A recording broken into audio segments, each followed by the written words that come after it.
Thank you very much for having me. I'm very sorry that I couldn't attend the dinner last night at the Natural History Museum, which I'm told was addressed by Douglas Murray. I can just imagine the headline in The Guardian: "Fossils lectured by caveman." I couldn't come because I was doing Ian Dale's radio show. I love Ian. He's a fantastic broadcaster. He's a very good bloke, but he is one of those liberal conservatives. And he said to me, how can a movement be so stupid as to call itself the National Conservatives? And I said, how can that be a bad thing? What's wrong with that? And he said, well, National Socialism.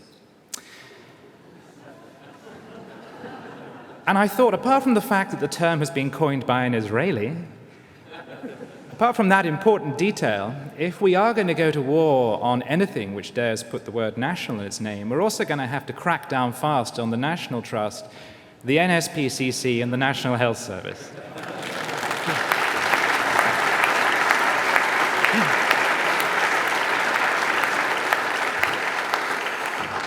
I've given myself the title of What is British Conservatism Anyway? And I am genuinely very excited that this conference has kicked off a serious debate about that question.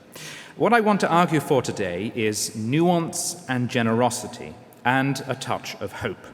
Let us have the courage, my friends, to put every prejudice, including our own, under the microscope. A few weeks before we met here today, Jacob Rees-Mogg and David Frost, two top blokes, I'm sure you'll all agree, wrote an essay that sought to define national conservatism for Britain. Given Yoram Hazony's working principle that conservatism is a desire to protect the local culture, and given that culture is different from one place to another, they concluded that national conservatism in Britain will be culturally conservative and economically liberal. Free markets, free trade, and free individuals. They ruled out, quote, statism, industrial policy, and protectionism. They said we must have no time for, quote, globalists and socialists. The British tradition, they might as well have said, is what Maggie Thatcher did. Now, I admire both these men enormously, but the Tory party wasn't always Thatcherite, as Henry George has said. In the distant past, it wanted to protect agriculture and industry, and Disraeli favoured a kind of statism that advanced the rights of workers. I'm not saying that Harold Macmillan was right and Margaret Thatcher was wrong, rather that a tradition that put such store by pragmatism, what Suella Braverman yesterday described as conservatism's elasticity, is by its very nature going to be hotly contested. Some delegates might even have objections to some of the things in Professor Hazony's latest book, Conservatism, a Rediscovery. Like many foreigners, the professor is more familiar with British history than we are. But I was taken aback by his description of the English Reformation. I quote, Henry VIII led his people in what became the first modern movement for national independence. Regarding themselves as restoring England's ancient freedom, Henry and his advisers cut the ties that bound the English government to the pan-European bureaucracy of the Pope. Well, the sound you hear is G.K. Chesterton turning in his grave, and he was quite a large man. Some of our island's most celebrated conservative thinkers would take exception to this interpretation of the Reformation, including Disraeli, who, like the 19th century Oxford movement or the pre-Raphaelites, saw the Reformation as the disruption of an order that was more harmonious than industrial capitalism. I quote from a character in Disraeli's novel Sybil, who speaks of the monasteries dissolved for a few bucks by Henry VIII. The monks were a point of refuge for all who needed succor, counsel, and protection, a body of individuals having no cares of their own, with wisdom to guide the inexperienced, with wealth to relieve the suffering, and often with power to protect the oppressed. Put crudely, perhaps mythically, England once had a nascent welfare state. It was pillaged by proto-capitalists. Disraeli and the Romantics saw it as their job to try to rebuild a fractured social consensus. So perhaps, historically, a dash of socialism is in fact part of our national conservative tradition. Capitalism is an anarchic force. It's the best economic system we have, no doubt, but it's one that does need tempering. And there is a non-Marxian socialist tradition which isn't about revolutionary change so much as it is about the protection of a way of life. I have, most of my adult life, believed that the most logical conservative position is to attempt to preserve people's culture, yes, but also their jobs, their services, and their ecology. Because I want to be free from the fear of negative equity and be free from the fear of being impoverished by ill health. My friends, we have to ask ourselves, what relevance has any talk of liberty or cuts to capital gains tax to someone who is caring for their dying mother in a flat ridden with damp that they can't afford to pay the bill for?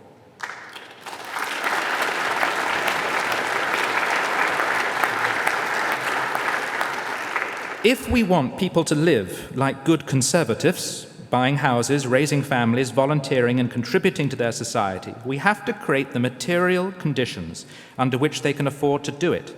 And sometimes that does mean creative government intervention.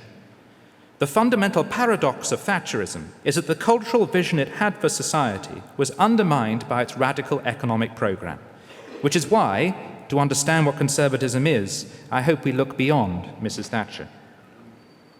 I've spoken about the monasteries today not out of medievalist nostalgia, but because I want conservatives to realize that there is a wealth of history, ideas, and perspectives to draw from, that we don't have to limit ourselves to the recent Cold War era or to the Enlightenment of West Europe, when conservatism began its dialogue with liberalism.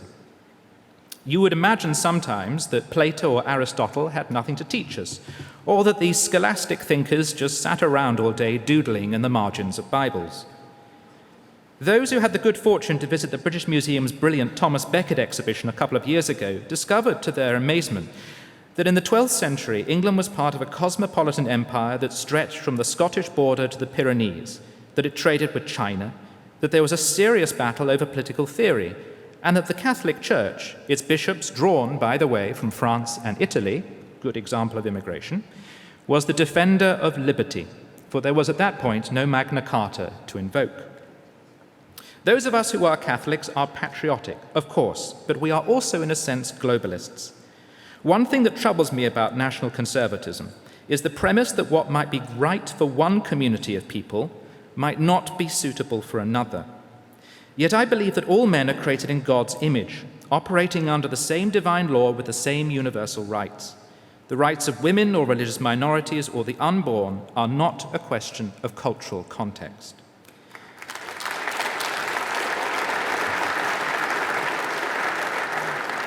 In the spirit of St. Paul, I am obliged to feel the pain of a man dying of torture in Somalia, as I am of a man dying from a heroin addiction in Trafalgar Square, which is why I believe we have to be very careful about how we construct our immigration policy, and why we must provide safe routes for refugees. Yesterday, if you were here, you might recall that a man was thrown out for disrupting Suella Braverman's speech. And as he was dragged away, he quoted from that passage of the Bible up on the wall. It says, "I am come that they might have life and that they might have it more abundantly." And he said to Suella, "Do you know what the next bit says?" Well, do you? There are many good Christians here today. I'm sure you know your Bible. It goes on to say, "I am the good shepherd. The good shepherd lays down his life for his sheep." And that is what Christianity is about: love and sacrifice. And a truly Christian nation won't just say the right things. It won't just maintain a cultural edifice of nice hymns and coronation prayers. It will do the right things, which includes caring for those who are fleeing persecution. I also sometimes feel uncomfortable about the Anglo-Saxon veneration of pragmatism or its attendant philosophy, common sense. This phrase to me lacks philosophical mooring. It has no moral basis. And it helps to explain the Conservative Party's lack of coherence. For its leadership might judge that it is common sense 1 year to be in the EU, the next year to leave it, and the year after that to act as though it had never left it at all. When men of stubborn principle protest against such inconsistency, the Tory squirearchy lapses back into that smug sense of "we know what's right," buttressed occasionally by nationalist fetish. The Conservative Party is not a serious party. This is a party that is considering making Penny Mordaunt its next leader because she successfully carried a sword at the coronation.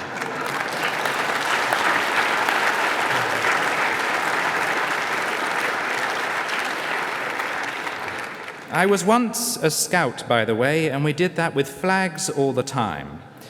The most I could ever hope for was a badge. The Conservative Party is considering giving Penny Mordaunt the nuclear codes.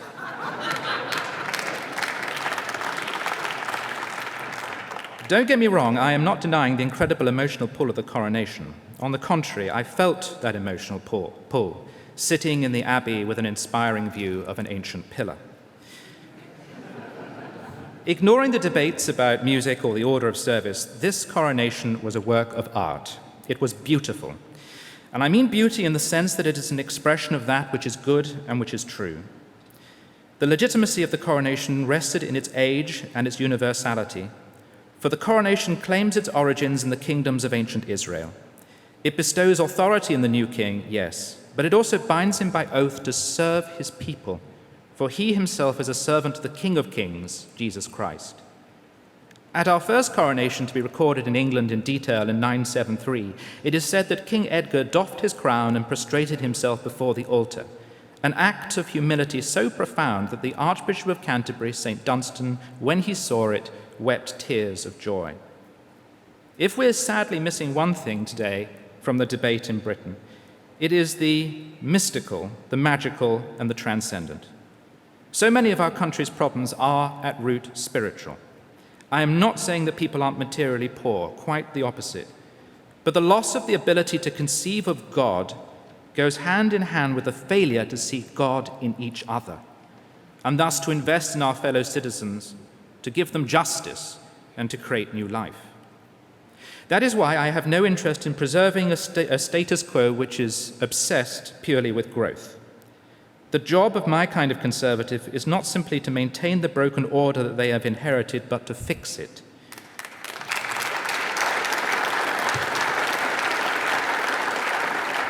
And like Disraeli or Chesterton or Oscar Wilde or William Morris or John Henry Newman or all the gang, I wish to restore that which was lost.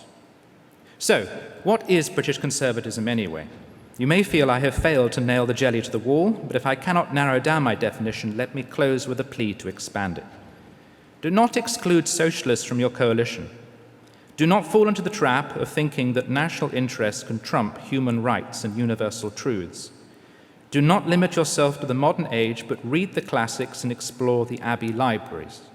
Do your best to love the people. This weekend, I was covering Eurovision for the Daily Telegraph, and I was up in Liverpool. What a wonderful city. I went to the Walker Art Gallery. I looked at the art of Andy Warhol and Duncan Grant, neither of whom had babies, by the way. But I went to Eurovision, I went to the parties, I went to an Everton pub where I watched the contest with Scousers, who were absolutely hilarious. And as I walked back to my hotel, trying to pick my way through the drunken revelers and the vomit on the streets, I thought, this is wonderful. Nothing has changed. It's Hogarth. We are the same bawdy, marvelous people. Have faith in every sense of the word.